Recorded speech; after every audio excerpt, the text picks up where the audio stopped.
Hey y'all, I hope this video finds you well. It's been an eventful Sunday for me, so I'm so excited to sit down and talk with you guys today. Today's topic is one that's very close to my heart, and it's time management. I'm a very type A personality, which comes with some deficits, but of course it has some awesome benefits because I am, for the most part, always organized, and I pretty much always know what I'm doing with, of course, not including extenuating circumstances.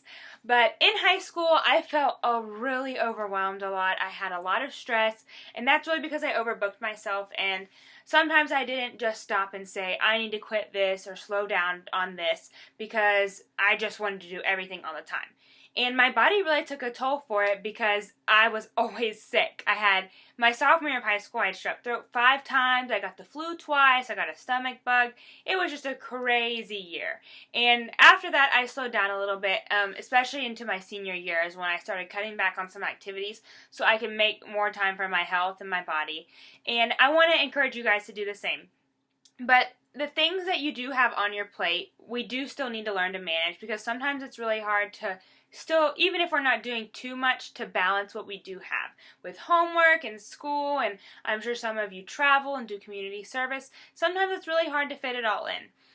And so I have a couple tips that I've found that have helped me along the way that I want to encourage all of you guys to be able to use as well. And the very first one is limit electronics to 2 hours a day. And I think that's a really high number, so I would even limit it further if you can, especially social media, to an hour.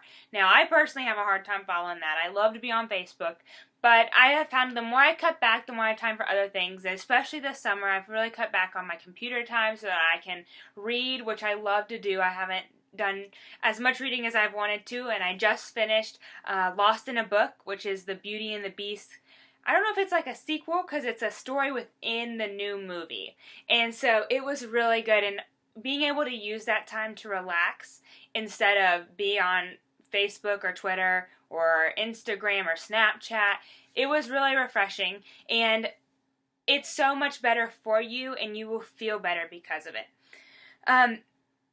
The next thing is to get plenty of sleep. Now, when you're up doing homework till 3 a.m., it's hard. I remember in my sophomore year of high school, in my junior year sometimes, I would, if I had volleyball game or volleyball practice, I would probably stay up until midnight, because I would get home by the time I ate and got a shower and did a little homework. It'd be really late, and I would set my alarm for 3 a.m.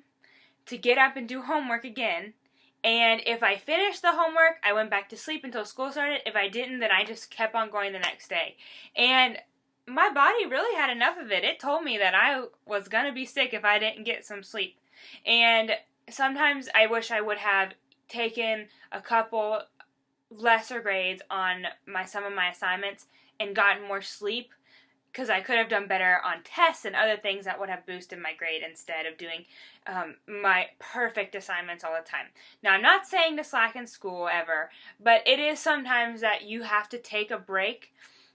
And that doesn't necessarily mean every day, but there may be just one night where you have to just get some sleep. And the best thing you can do is talk to your teacher. I had plenty of teachers in high schools that helped with assignments if I needed an extension, and I always was really grateful for that. The next thing I would suggest, and I've talked a little bit about this in my health and wellness video, is meal prepping. Meal prepping is huge for your body, because I remember just being able to be like, oh, I'm going to grab a bagel, or I'm going to grab a Pop-Tart, or something that wasn't necessarily healthy for me in the mornings. But if I planned ahead of time, say, okay, I'm going to get up 15 minutes earlier so I can make eggs. And those kinds of things not only keep you on a schedule, but it also fuels your body, because eggs are something that's really good for you. Or oatmeal. I eat oatmeal a whole lot. Or even if you cut up strawberries or cut up some bananas, just to help you move your day along faster. But you can not only do this for breakfast, you can do this for lunch and even dinner. And it really just takes you making a list of things you like, going to the grocery, and getting the things that you like. I personally love carrots. That's my favorite snack, so I'll make sure I always have carrots on my grocery list when I go. And it doesn't hurt to ask your mom or your dad or your grandma or your aunt, whoever you go to the grocery store with, to say, hey, I really would like some carrots to snack on instead of chips. Would you mind getting them for me? Or even trying to work a little bit to save your own money to get some of those really healthy foods that will help fuel you to keep you energized for your day.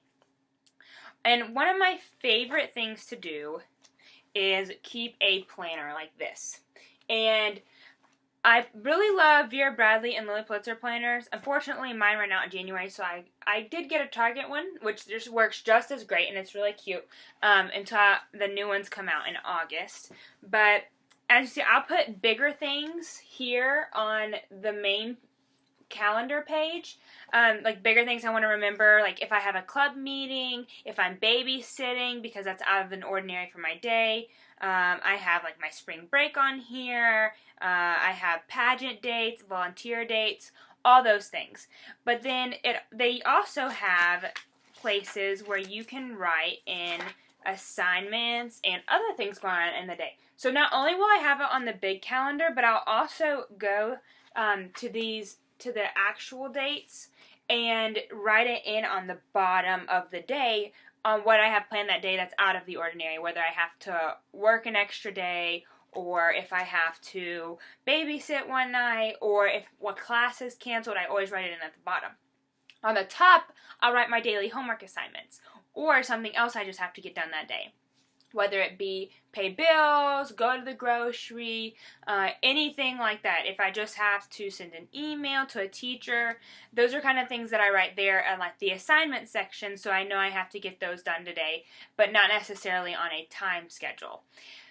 And as you guys know, Lily planners and even Target planners, Walmart planners, they come in fun colors, and they usually have either fun stickers or creative pins that you can actually color code or make it fun. And that will also keep you organized throughout your week, because if you know that, pink, the color pink is your assignments, and the color green is your babysitting, and the color red is your work, you can help that say, okay, so I know this, then automatically, because colors actually help your memory retain information better. And so it will not only will help you in remembering, but also just being able to stay organized throughout your week. And I just have always enjoyed it because I can see what I've accomplished and also mark it off as I go. So I'm not wondering how much I've gotten done. I can just swipe through it and say, hey, I've checked that off today, so I know I've accomplished something. But I just hope you guys can take this and use this in your everyday life. I know sometimes it gets so stressful dealing with all that's going on in the moment. If you're playing a sport, your season's always crazy. I know I played volleyball in high school, and it was crazy, crazy, crazy. And I usually had 3 to 4 AP classes a year, and that homework load was a lot too. And it doesn't change too much in college. You still have the same amount of responsibilities. I just think we learn to manage it better as we get older. And so I hope those tips help you guys. I want to leave you with this verse from James 1, chapter 1, 2 through 4. And it says, "Consider it pure joy, my brothers and sisters, whenever you face trials of many kinds, because you know the testing of your faith produces perseverance. Let perseverance finish its work, so that you may be mature and complete, not lacking anything." So, as you get tested through life, it may be hard. It may really break your faith. But if you persevere, which you will, because we all get through it, just finish it through so that you may grow in that experience. So you may be better. So that way next time you face something similar or even something totally different, you can think back to those experiences and know exactly what you need to do. And it becomes easier. So thank you guys so much. I appreciate you coming on here and listening today. I hope you guys have an amazing Sunday and have a great week.